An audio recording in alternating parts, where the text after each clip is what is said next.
Bienvenido. La fogata está lista. Quédate. Los demás ya vienen.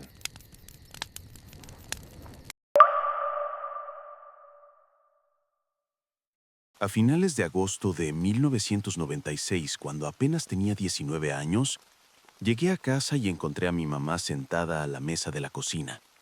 Había estado en una fiesta con mi novia de entonces la noche anterior y tras una de mis primeras experiencias reales con el alcohol, no me sentía muy bien. Crucé la puerta principal entrando a una casa tan silenciosa que pensé que mi mamá y mi hermana estaban en otro lado. Pero cuando entré a la cocina, vi a mi madre sentada allí, muy callada, con una copa de vino frente a ella. Fue tan inesperado, y yo tenía tal resaca, que verla me hizo sobresaltar un poco.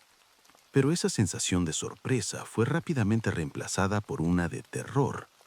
Mamá nunca bebía durante el día y nunca se quedaba sentada a la mesa de la cocina en silencio de esa manera. Así que, muy probablemente, comencé a sospechar que estaba a punto de recibir muy malas noticias. Me pidió que me sentara y cuando lo hice, me dijo que mi papá se había ido y que no iba a volver. Pregunté si con ido se refería a muerto.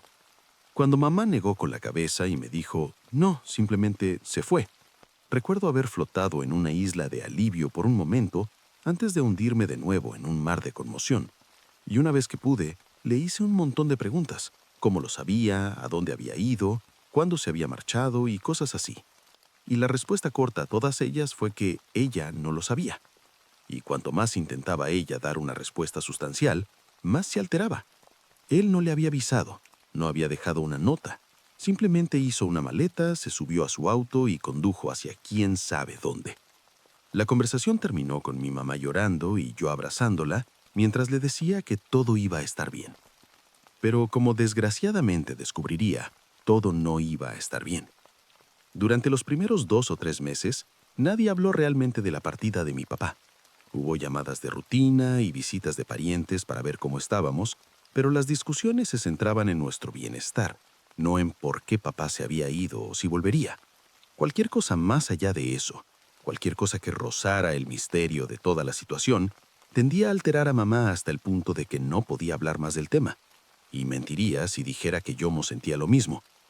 Pero luego, después de dejar que el shock desapareciera por completo, todo el dolor y la pena fueron reemplazados por una curiosidad ardiente, una que solo empeoraba por el silencio deliberado y duradero de mi madre sobre el tema. Ella no estaba en negación ni nada por el estilo, y la gente vive el duelo de diferentes maneras. Pero cada vez que yo sacaba el tema de mi papá, ella comenzaba a llorar o se ponía súper furiosa y empezaba a gritar cosas como «No me hables de esa basura, está muerto para mí». No tuve más remedio que buscar respuestas en otro lado, y como sospechaba firmemente que mamá me estaba ocultando algo, lo hice con gran intensidad. Mi primer movimiento fue contactar a uno de los amigos de mi papá, su único amigo real, de hecho, quien supuse que era el más propenso a saber su paradero. Papá era hijo único y sus 2 padres murieron antes de que él cumpliera los 30. Pero él y su amigo Carlos habían sido cercanos desde sus días de universidad, lo cual es incluso más tiempo del que había conocido a mi mamá. Pensé que si alguien sabía dónde estaba mi papá, sería él. Pero cuando lo llamé, dijo que mi llamada era la primera noticia que tenía al respecto. No tenía idea de por qué mi papá podría haberse ido, pero sí conocía algunos lugares a los que podría haber ido. Y uno de esos lugares era un pequeño pueblo en las zonas salvajes del norte. Logré descartar la posibilidad de que se hubiera quedado en la ciudad porque ya no iba a su trabajo. Luego intenté en su ciudad natal, pero por lo que pude averiguar, tampoco estaba allí. Entonces, y solo entonces, consideré viajar hasta aquel pueblo remoto, la más lejana de las 3 posibles ubicaciones, porque hacerlo significaría conducir durante 30 horas seguidas a través de algunas de las áreas más aisladas de la naturaleza. Carlos dijo que mi papá había pasado un verano allí durante sus años universitarios y frecuentemente lo recordaba con nostalgia. También había mencionado querer volver allí algún día, así que, según Carlos, había una buena posibilidad de que, si de hecho había sufrido algún tipo de repentina crisis de la mediana edad, hubiera atravesado hasta allá.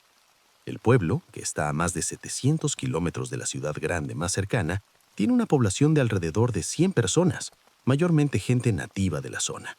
Tiene una gasolinera, una clínica médica, y la comisaría más cercana está a más de 300 kilómetros de distancia. Es la definición misma de un pueblo pequeño. Pero para mí eso eran buenas noticias, porque no habría dónde esconderse para mi papá. Me advirtieron contra ningún tipo de viaje en invierno porque puede llegar a 60 grados bajo cero allí durante los meses invernales, así que me aseguré de direccionar en verano. Llegué al pueblo el miércoles 22 de julio de 1998. Después de 3 días de conducción, el motel más cercano estaba a 160 kilómetros de distancia, pero como solo planeaba estar en el pueblo unas 48 horas como máximo, supuse que podría dormir en mi auto, lo que inadvertidamente me lleva a mi primera parada. La gasolinera, la única gasolinera del lugar. Estaba atendida por un tipo que recuerdo se llamaba Don Ramiro. Y Don Ramiro era un gran tipo, que parecía tener unos 30 y tantos o 40 y tantos. Al principio tuvimos una charla trivial y él comentó que lo raro era ver forasteros pasando por allí. Eso me dio una oportunidad de oro para preguntar por mi papá, y así lo hice, mientras le mostraba la foto más reciente que pude conseguir. Don Ramiro no reconoció en la fotografía más reciente, pero sí reconoció a alguien en la segunda foto que le mostré, la cual pesqué entre todas las posesiones que mi papá dejó atrás. Mostraba a una versión mucho más joven de mi papá, de la edad universitaria, junto a una mujer de edad similar. Ambos vestían ropa de senderismo y estaban parados a ambos lados de una gran roca, señalando lo que parecía ser algún tipo de depósito mineral que corría por el centro de la roca. Don Ramiro la reconoció como la Roca del Cazador, un punto de referencia a 16 kilómetros fuera del pueblo. Había sido algo famosa en los años 80, porque unos geólogos habían venido de la ciudad para echarle un vistazo, y las leyendas locales decían que era la lanza de algún antiguo gigantesco cazador que se había incrustado en la tierra cuando fallaron su objetivo. Y esto dio lugar a rumores de que la Roca del Cazador era un tipo de meteorito que en verdad se había enterrado profundamente en la tierra después de caer de las estrellas. La llegada de los geólogos causó bastante alboroto en el pueblo. Mientras muchos estaban emocionados por conocer la verdad sobre los orígenes de la roca, otros creían que aplicar tal rigor científico sería irrespetuoso para las creencias de sus antepasados. La roca resultó no ser ningún tipo de meteorito, ni era la lanza gigante de algún titánico cazador de antaño. Pero curiosamente, los geólogos estimaron que se extendía profundamente en la Tierra, potencialmente por casi 1,5 kilómetros. Y a menos que el área fuera en realidad algún tipo de volcán extinto, no tenían ni idea de cómo había llegado allí. Digo todo esto porque estaba muy interesado en saber por qué mi papá había visitado el lugar. No recordaba que él tuviera ningún interés en la geología, pero, por otro lado, podría haber pensado que verlo era simplemente algo que hacer mientras estaba en la zona. Pero luego, después de que don Ramiro me pusiera al día sobre la Roca del Cazador y yo le mostrara las fotos una vez más, comenzó a mirar fijamente a la chica en la segunda foto. Me preguntó si sabía quién era ella y cuando dije que no, preguntó si estaba bien si llevaba la foto a la parte trasera mientras hacía una llamada telefónica. Procede a decirme que con un 80% de certeza, la chica de la fotografía era la misma que había desaparecido a principios de los años 70 cerca del Gran Lago. Dijo que había algunas personas con las que debería verificar para estar 100% seguro, pero que su rostro era notablemente similar al que había visto en los carteles de desaparecidos cuando él era un niño. Entonces le pregunté con quién necesitaba hablar para estar seguro, y me dijo que necesitaba visitar la oficina del gobierno local, que estaba dentro de la clínica médica del pueblo. Como llegué muy tarde en la tarde, la oficina estaría cerrada hasta la mañana siguiente. Así que después de que don Ramiro me deseara suerte para encontrar a mi papá, di un paseo por el pueblo y luego regresé a mi auto.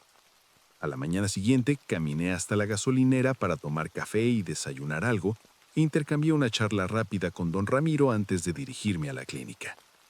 Allí me reuní con Hilario, el jefe de la comunidad local, y aunque eso sonaba como un título terriblemente grandioso, él me dijo que se sentía como poco más que un secretario a veces y que su título era casi puramente ceremonial.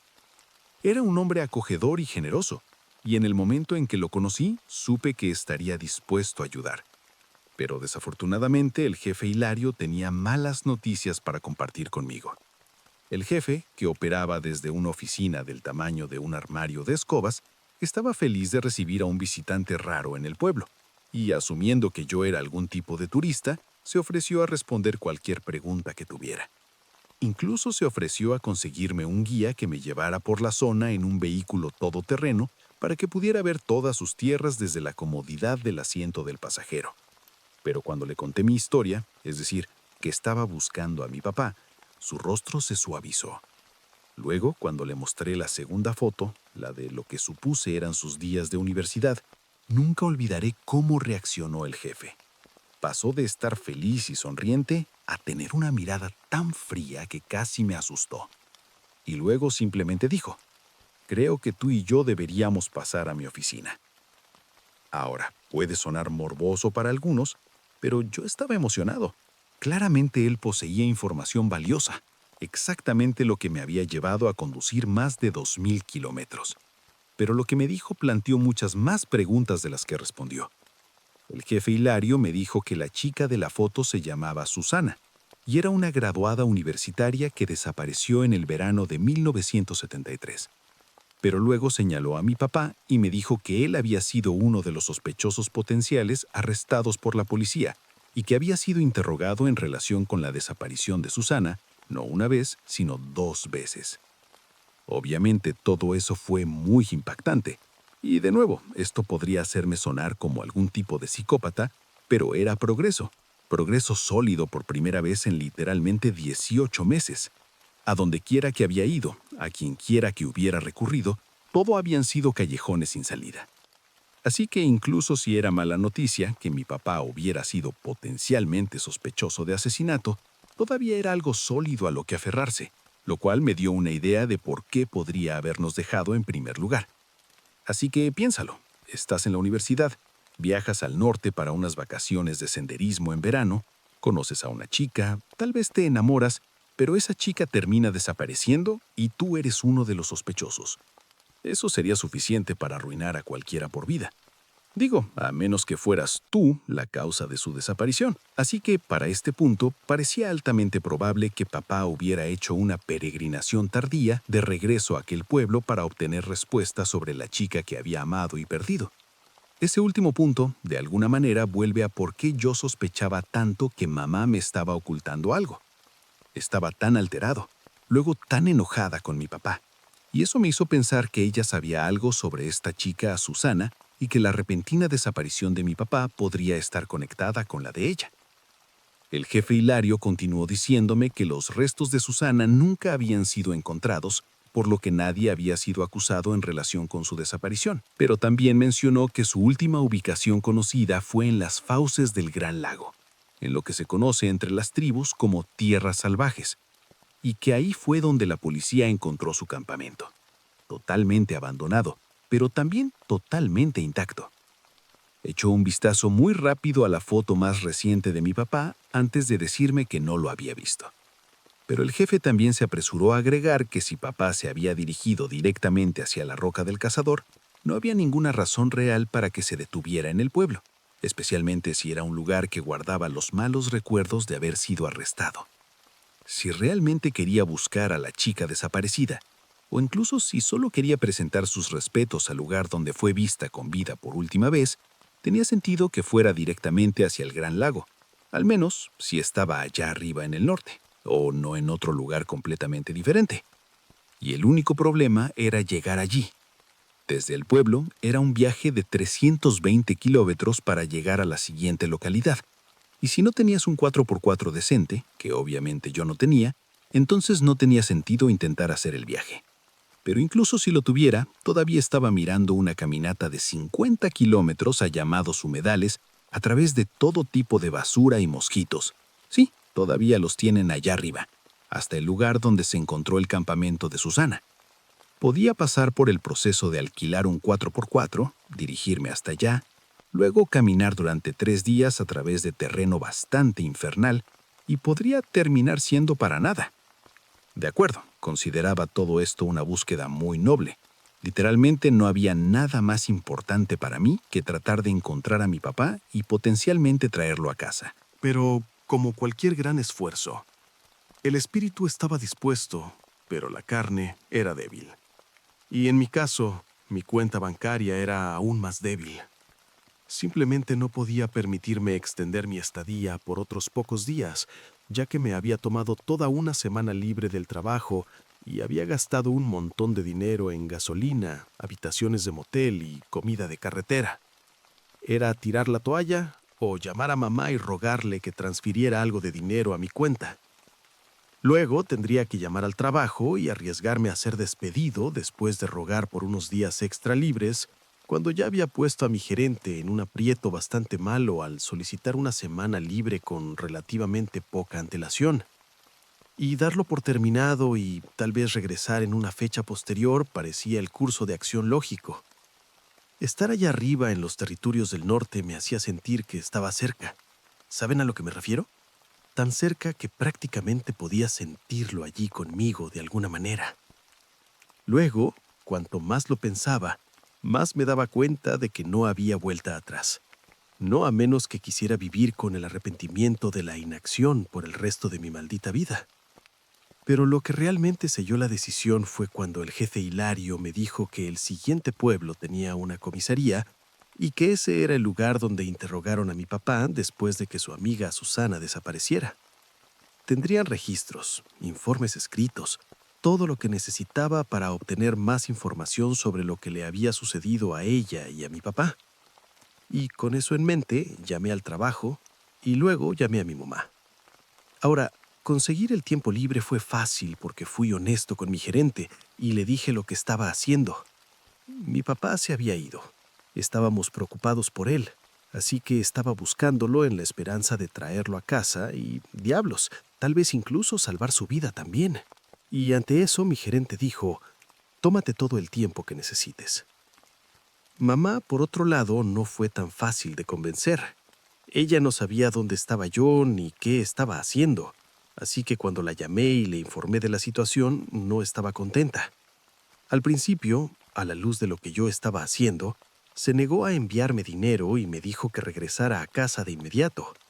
Tuve que discutir con ella durante aproximadamente media hora seguida usando el teléfono en la oficina de la gasolinera antes de que finalmente cediera y aceptara enviarme algo de dinero.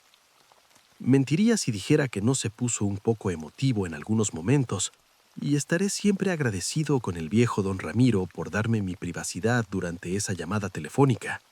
Fue posiblemente una de las más intensas que he tenido. También le debo a don Ramiro de otra manera, una aún más grande también, porque fue él quien accedió a llevarme todo el camino hasta la localidad cercana al Gran Lago a cambio de nada más que el dinero de la gasolina. Y supongo que él estaba bastante involucrado en mi pequeña historia para ese punto, especialmente una vez que compartí lo que había aprendido del jefe Hilario. Pero antes de partir al día siguiente, me dijo que no me seguiría hacia los contanos. Le dije que no esperaba que lo hiciera y que no estaba 100% decidido sobre si me dirigía tan lejos de todos modos. Pero entonces dijo algo que se quedará conmigo hasta el día que me muera.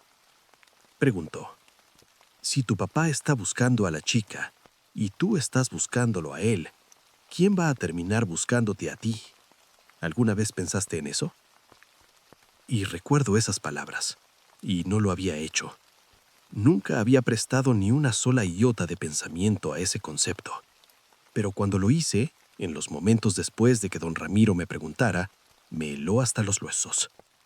En el viaje hacia allá el día siguiente, don Ramiro me logró convencer por completo de no caminar más de 50 kilómetros hacia los pantanos.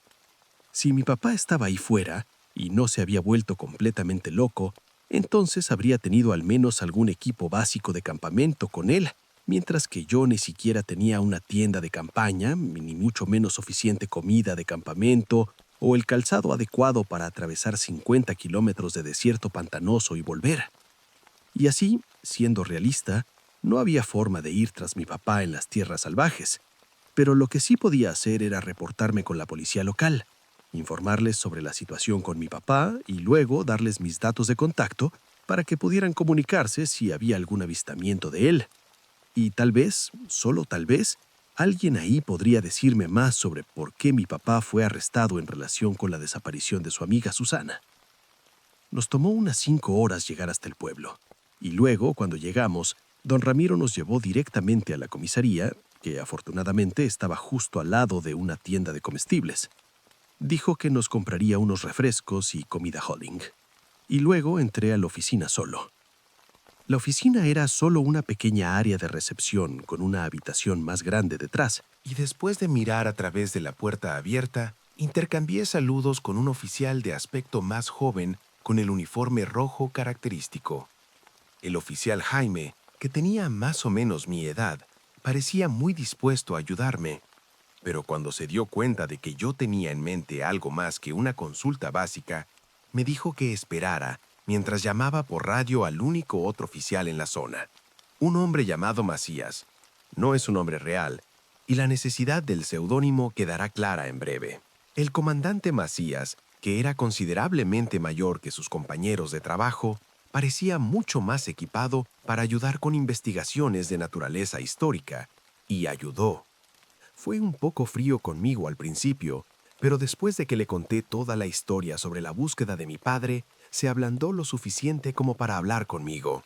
Macías realmente recordaba el incidente que involucraba a Susana y a mi padre, porque él había sido un agente novato allá por los años 70 en el momento de la investigación. Recordaba a mi papá tropezando de regreso al pueblo solo. Recordaba cómo fue él quien había reportado la desaparición de Susana, y también recordaba cómo, tras la ronda inicial de interrogatorios, la policía básicamente no tuvo más remedio que considerar a mi papá como sospechoso. Macías no había estado presente en ninguna de las dos entrevistas, así que todo lo que sabía era que mi papá de alguna manera se había implicado a sí mismo, pero eso es todo lo que sabía. Tenían todos los archivos e informes en el lugar, pero Macías dijo que no podía compartirlos sin la autorización adecuada, y eso podría llegar solo después de una larga solicitud de libertad de información.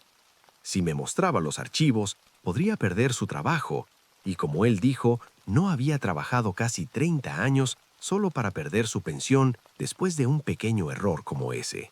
Fue frustrante, pero también extrañamente catártico. Yo tenía la esperanza de que tal vez simplemente me mostraran los archivos en una habitación trasera o algo así, pero supongo que eso era pura ilusión de mi parte. Llenar una solicitud formal podría tomar meses, pero para mí era solo un paso más en lo que ya había sido un largo viaje para rastrear a mi papá. Había estado buscando durante unos 18 meses para ese momento, y seguro que podía esperar un poco más. E incluso aunque viajé todo ese camino, sabía que no volvería a casa completamente con las manos vacías.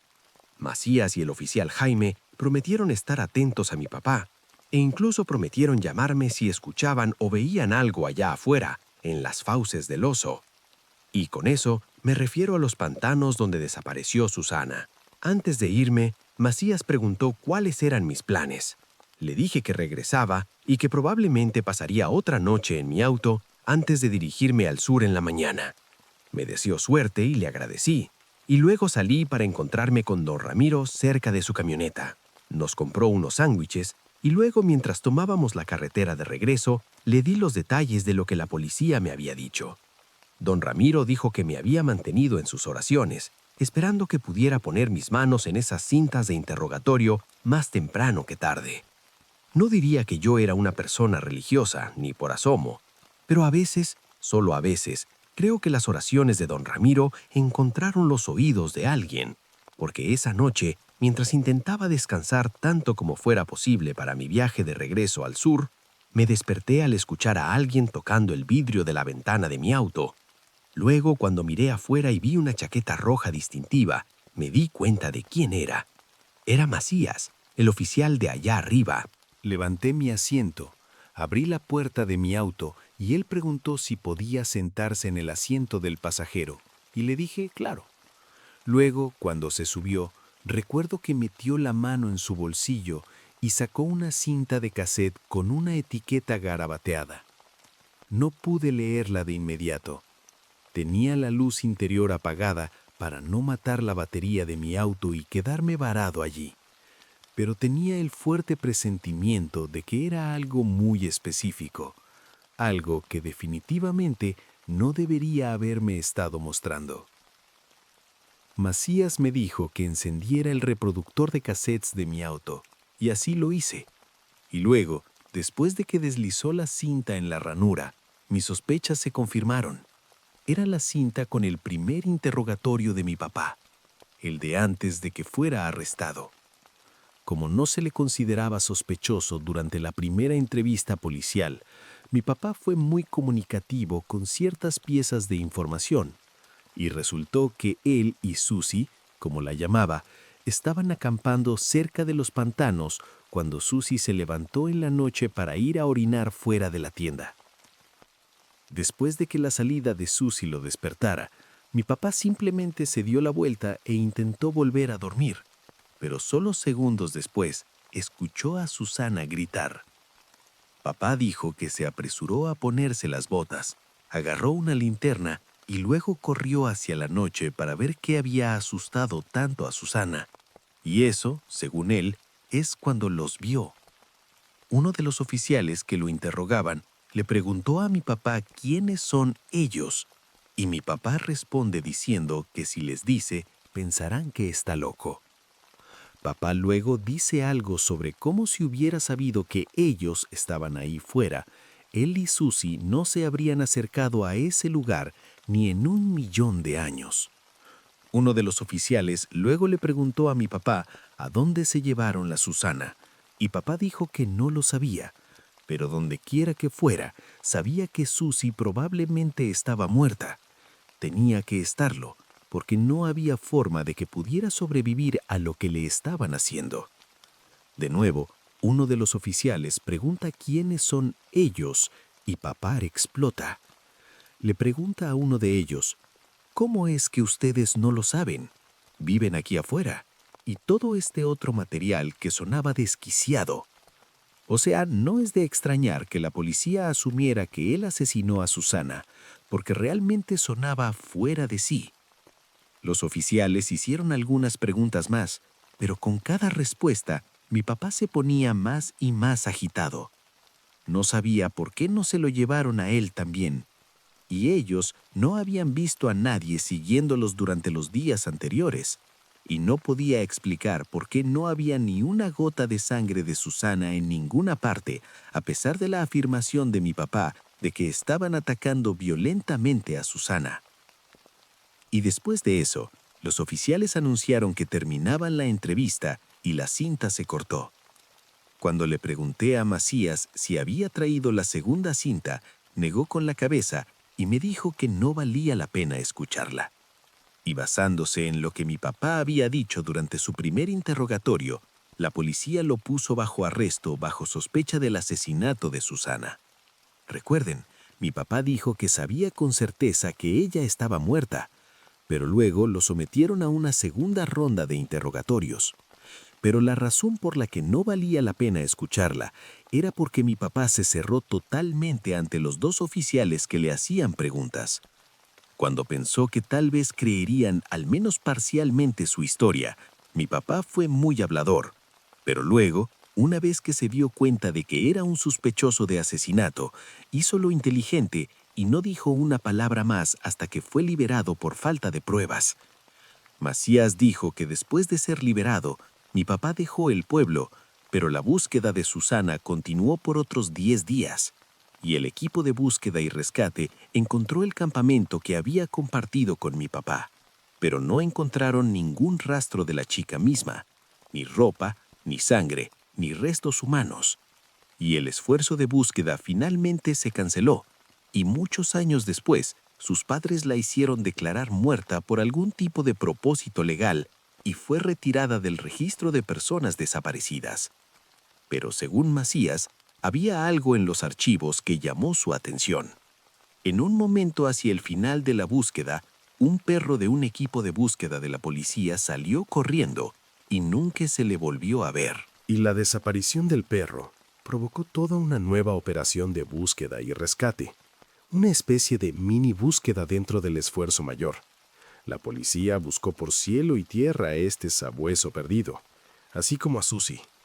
Pero ninguno de los dos fue recuperado jamás. Macías dijo que la desaparición del perro finalmente se atribuyó a un riesgo operativo y fue llorado y luego reemplazado.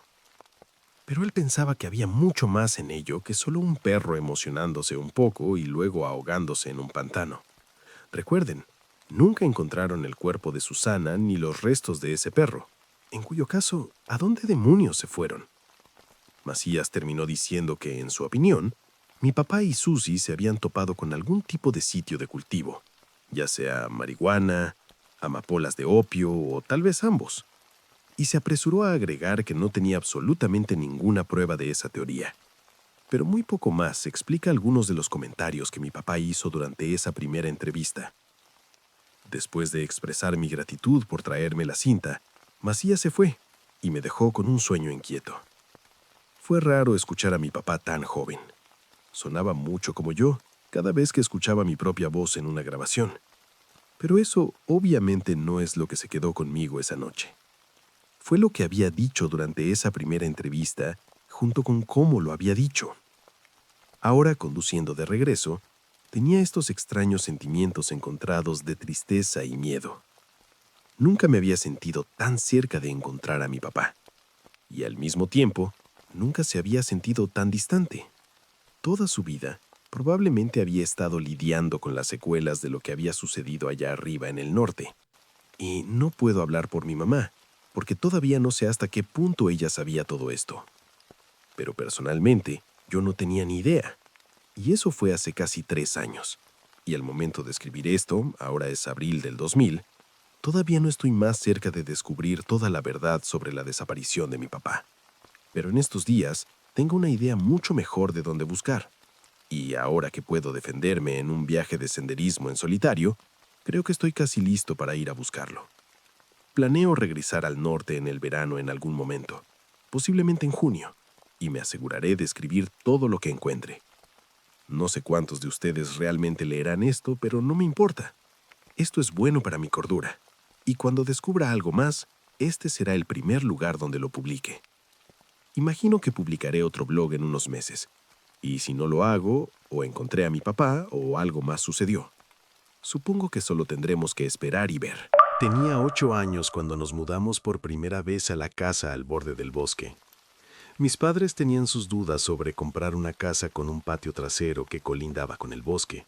Les preocupaba que los animales salvajes se metieran en nuestros botes de basura o lastimaran a nuestros perros, y les inquietaba que alguno de nosotros se adentrara demasiado entre los árboles y se perdiera. Pero era barata.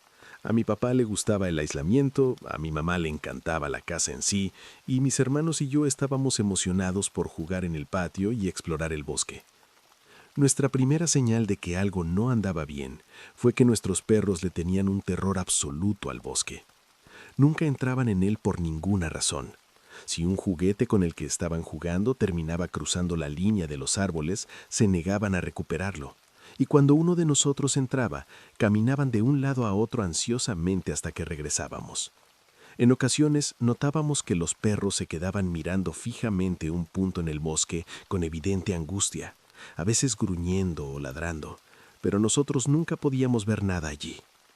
Mi hermano una vez cargó a una de las perras hacia los árboles para mostrarle que no había nada que temer, pero ella se retorció hasta soltarse de su agarre y corrió hacia la casa presa del pánico. Si estábamos en el patio trasero cuando empezaba a oscurecer, a veces escuchábamos ruidos como de alguien caminando por el bosque, ramas crujiendo bajo los pies, arbustos siendo apartados.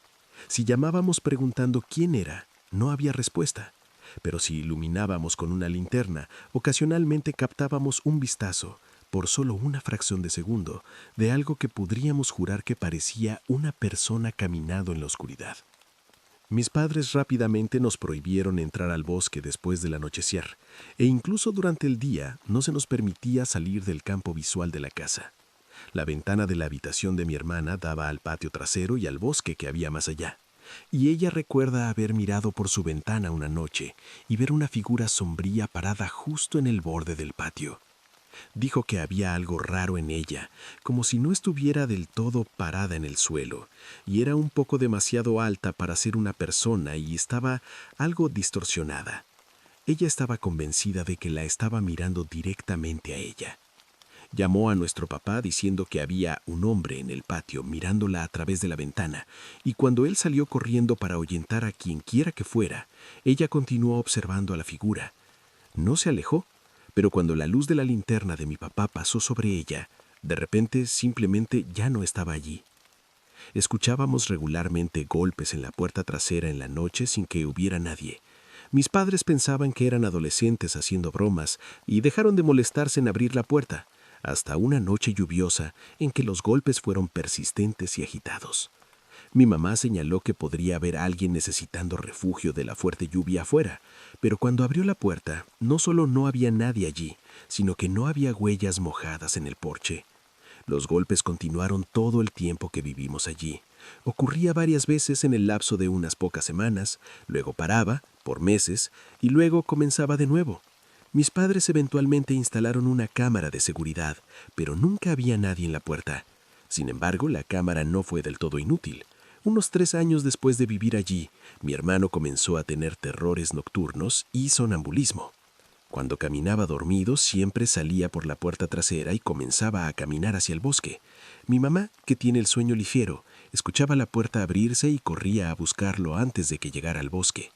Después de la 3ª o 4ª vez que sucedió, mi hermano pidió ver las grabaciones de la cámara porque quería ver cómo se veía cuando era sonámbulo, supongo que pensando que se vería gracioso.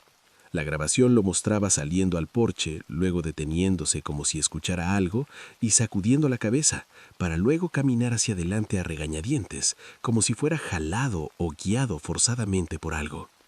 Una tarde mi papá estaba en el patio trasero y escuchó a mi hermana llamándolo desde el bosque, aparentemente angustiada.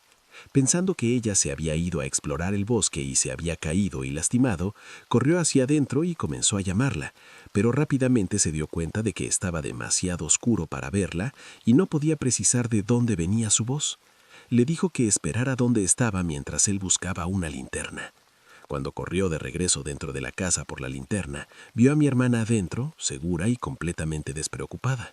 En ese momento, mi papá no nos había contado sobre haber escuchado la voz de mi hermana en el bosque, así que cuando escuché la voz de mi mamá viniendo del bosque meses después, cuando yo estaba fuera con los perros una tarde, no lo cuestioné, a pesar del hecho de que había visto a mi mamá adentro recientemente y no había notado que pasara junto a mí.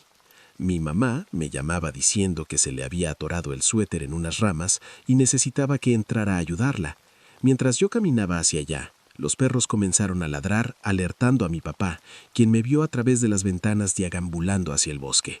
Salió y me llamó, y le dije que solo estaba ayudando a mamá. Me gritó que mamá estaba dentro y que necesitaba correr de regreso a la casa tan rápido como pudiera, lo cual hice. Después de esto, mis padres mandaron construir una cerca alrededor del patio trasero y comenzaron a buscar un nuevo lugar. Y en el tiempo entre que se construyó la cerca y nos mudamos, la situación empeoró mucho. Escuchábamos golpes en la puerta con más regularidad, así como golpeteos en las ventanas, como si alguien estuviera caminando por el perímetro de la casa probando cada ventana. A veces escuchábamos ruidos de rascañones y raspaduras en la cerca y voces más allá de ella. Los terrores nocturnos de mi hermano se volvieron más frecuentes, y una noche mi mamá no escuchó la puerta abrirse cuando mi hermano salió sonámbulo, y él se despertó parado junto a la cerca mirando hacia el bosque con los perros ladrándole. La última mañana que pasamos allí, menos de 4 años después de mudarnos, nos despertamos para encontrar la puerta trasera completamente abierta, y la grabación de la cámara de seguridad mostró cómo se abría lentamente por sí sola. Desde que nos mudamos, el sonambulismo de mi hermano se detuvo, aunque todavía tiene terrores nocturnos y sufre de una ansiedad bastante severa. Hace unas noches me llamó de la nada y, después de una poca charla trivial, me preguntó si cree que el hecho de que la puerta estuviera abierta esa noche final significa que lo que sea que estaba allá afuera finalmente logró entrar. Estaba tratando de bromear al respecto, diciendo que se estaba poniendo en el espíritu de Halloween, bromeando sobre cómo tal vez todos deberíamos hacernos exorcismos por si acaso algo se nos pegó hace tantos años, pero creo que él está profundamente perturbado por todo lo que pasó. Sé que yo todavía lo estoy un poco. Todavía me pongo nervioso cerca de áreas boscosas oscuras. No sé qué creo que había allá fuera en el bosque detrás de nuestra casa por la noche, pero tengo la sensación de que si hubiera tenido la oportunidad, nos habría devorado.